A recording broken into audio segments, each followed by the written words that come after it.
Ya, saljunya udah mulai mencair. Padahal tadinya pengen ngevlog lagi soal salju, tapi sepertinya harus cari tema lain.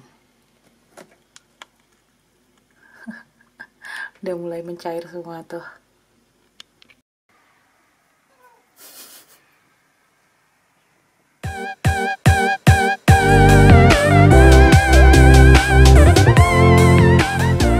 Halo, Assalamualaikum. Untuk vlog saya kali ini, tadinya tuh saya pengen ngevlog tentang salju lagi. Kan sebelum vlog ini saya udah ngevlog tentang salju. Rencananya saya tuh mau ngevlog lagi tentang salju, tapi ternyata saljunya udah berhenti dan udah mulai mencair seperti yang saya bilang di vlog saya sebelumnya bahwa karakteristik salju di tempat saya ini adalah wet snow. Eh, begitu salju nggak turun dan cuaca sedikit hangat aja itu tuh langsung hilang gitu. Dan saya ada sedikit revisi atau perbaikan dari yang saya bilang di vlog sebelumnya bahwa salju di sini tuh tidak mengganggu aktivitas. Entah apa yang saya pikirin waktu itu, sebenarnya malah kalau di tempat saya salju setipis ini aja tuh udah banyak sekolah yang di cancel, banyak kantor yang ditutup. Jadi maafkan, nggak tahu apa yang saya pikirin saat itu. Saya sendiri kenapa nggak ingat bahwa saat saya kuliah di sini banyak kelas yang di cancel saat salju turun. But anyway, vlog saya kali ini adalah apa ya? Sangat amat tidak ada hubungannya dengan salju. Vlog saya kali ini saya mau ngobrolin tentang bedanya ngelamar kerja di Indonesia sama di Amerika, atau lebih tepatnya apa ya? Beberapa perbedaan ngelamar kerja dan jenjang karir antara Amerika dan Indonesia secara global. Untuk konten kali ini, opini ini bukan berdasarkan opini saya, karena saya pikir tidak akan adil kalau saya yang berbicara, karena saya nggak punya pengalaman bekerja banyak di Amerika. Plus, menurut saya orang yang kompeten untuk menjawab ini adalah orang yang sehari-hari bekerja sebagai apa ya, sebagai HRD, Human Resource, di Amerika. Nah, alhamdulillahnya saya punya kenalan satu orang Indonesia yang nikah sama orang Amerika yang sehari-hari pekerjaannya adalah recruiter, atau bahasa simpelnya itu HRD yang meng-hire orang. Namanya Mbak Wiguna Davis. I don't know how you pronounce that correctly, but kayaknya Wiguna Davis. Mungkin. Maaf ya Mbak Igu kalau ada salah pengucapan. Beliau ini tinggal di bagian timur Amerika, utara timur Amerika. Dan beliau bekerja sehari-hari tadi seperti yang saya bilang sebagai recruiter, atau apa ya, bahasa gampangnya itu adalah orang yang mencari orang untuk bekerja di satu perusahaan. Kayaknya itu bahasa simpelnya.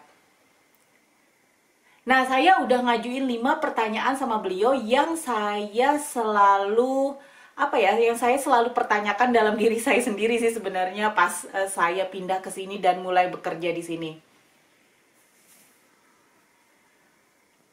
Mbak Igu ini menurut saya salah satu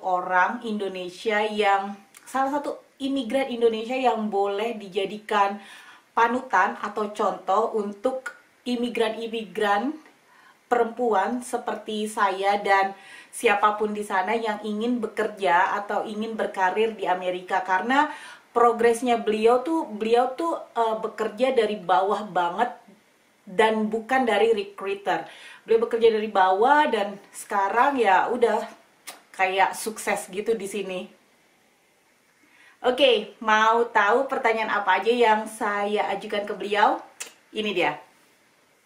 Oke, pertanyaan pertama. Bedanya ngelamar kerja di Amerika dan di Indonesia untuk level mid-range. Itu pertanyaan saya, dan jawaban beliau adalah Di Indonesia kalau ngelamar kerja tuh pakai berkas-berkas ijazah, sertifikasi, kursus-kursus, foto 3x4 dan lain-lain. Sementara di Amerika ngelamar kerja cukup kirim resume atau CV pakai cover letter. That's it. Di Indonesia juga ngelamar kerja rata-rata disesuaikan dengan bidang atau latar belakang pendidikan. Sementara di Amerika ngelamar kerja lebih fokus ke bidang yang ingin ditekuni atau sesuai dengan interest, nggak hanya berdasarkan background pendidikan. Dan menurut saya sih ini bener banget. Jadi gini, walaupun pengalaman saya nggak banyak kerja di Amerika, tapi saya ngerasain ini bener banget. Salah satunya adalah saat saya kerja sebagai librarian atau kerja di perpustakaan. Saya sama sekali nggak punya background librarian atau ilmu perpustakaan, tapi saya diterima karena saya punya interest membaca, saya punya kemampuan-kemampuan yang memang mereka butuhkan, walaupun pendidikan saya, latar pendidikan saya bukan di ilmu perpustakaan. Oke, pertanyaan kedua. Bedanya CV atau resume di Amerika dan Indonesia itu seperti apa? Contohnya kayak gini, di Indonesia kan kadang masih pakai tempat tanggal lahir atau kadang foto, dan kalau di sini ngelamar kerja malah resumenya most of them nggak pakai tanggal lahir dan disarankan nggak pakai foto. Di Amerika, resume untuk employment atau bekerja itu fokus di pengalaman kerja. Isinya cukup nama, kontak info, pengalaman kerja yang isinya berinci dari mulai employer atau yang mempekerjakan kita, title atau jabatan kita, tanggung jawab pekerjaan, dan accomplishment. Accomplishment itu apa yang sudah kita capai saat kita bekerja di satu perusahaan. Ditambah informasi latar belakang pendidikan. Adapun mengenai status pernikahan, agama, dan usia, hukumnya di Amerika adalah confidential atau rahasia untuk si aplikan, untuk yang mendaftar kerja, dan illegal untuk si employer untuk bertanya atau mencari tahu tentang hal-hal tersebut. Mengirimkan foto pun tidak dianjurkan karena berkemungkinan berdampak kepada diskriminasi. Dan itu benar banget. Jadi satu kali saya bikin resume atau CV, ada foto saya, lalu Brian ngelihat, saat itu saya belum tahu, lalu Brian ngelihat dan dia bilang, do not put your pictures in your resume. Jangan sekali-sekali taruh foto kamu di CV atau resume kamu karena ini bisa berpotensi sebagai diskriminasi.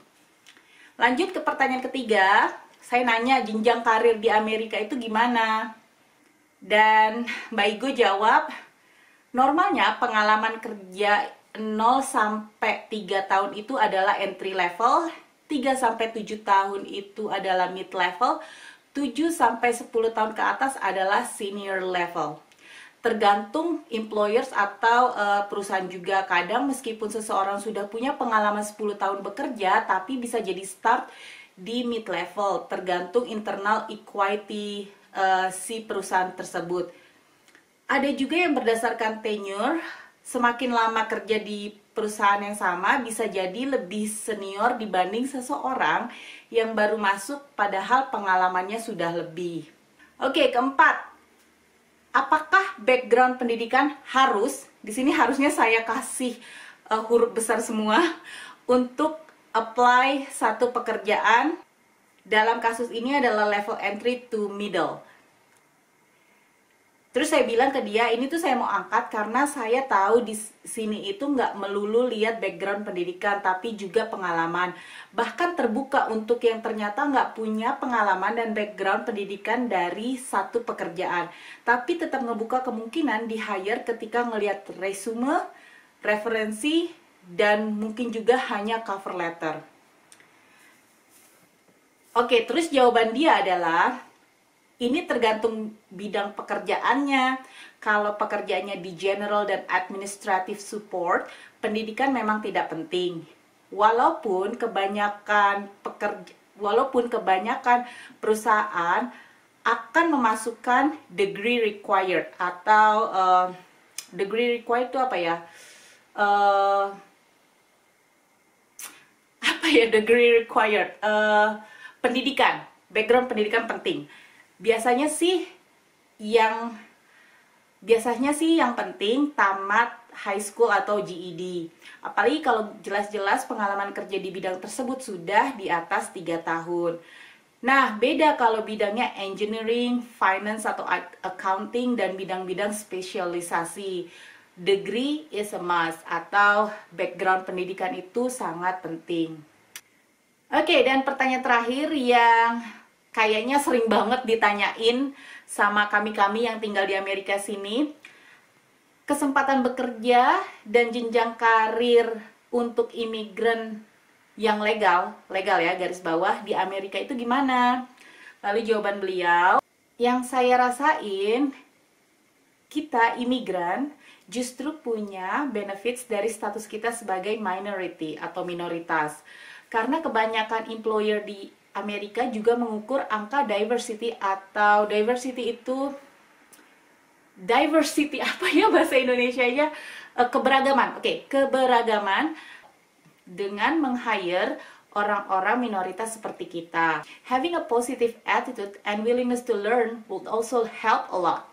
Awal karir saya di sini di HR atau TA, dari taking a job as a receptionist di employment agency, dalam 3 bulan langsung dapat promosi ke branch manager atau staffing consultant. Padahal sebelum itu nggak ada pengalaman sama sekali di TA.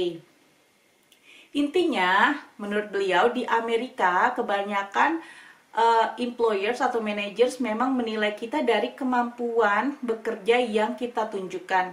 Kayaknya ini juga di Indonesia sih, cuman menurut saya kalau di Indonesia itu lebih susah banget. Makanya banyak imigran yang meskipun pengalaman kerja di negara asalnya sudah tinggi levelnya, tapi most of the time harus mulai dari awal lagi di Amerika sekedar untuk membuktikan kemampuannya. Dan kalau memang terbukti bisa, insya Allah jenjang karir bisa cepat naiknya. Nah, itu dia 5 pertanyaan yang saya ajukan sama Mbak Igu yang di sini tuh kerjaannya, sekali lagi saya ulang sekali lagi, sebagai recruiter atau nge-hire orang-orang yang mau bekerja di satu perusahaan. Dan menurut saya jawaban beliau ini on the point banget, terutama kayak misalnya pembuktian sama keahlian kita. Jadi banyak tuh ya orang-orang di Indonesia, saya bicara Indonesia karena saya bukan dari negara lain. Jadi banyak imigran Indonesia yang misalnya nikah sama orang Amerika, mereka di Indonesia let's say jadi dokter, atau misalnya sudah jadi manajer, dan sebagainya, tapi di sini tuh mereka harus merintis karir dari awal. Apalagi yang dokter ya, yang dokter tuh mereka nggak bisa langsung praktek atau seperti yang mereka lakukan di Indonesia. Mereka harus sekolah lagi, sertifikasi lagi, panjang banget. Bahkan saya tahu beberapa orang yang akhirnya give up profesi dokter mereka dan banting setir menjadi atau melakukan hal lain. Which is, ya nggak apa-apa, itu kan memang maunya mereka kan.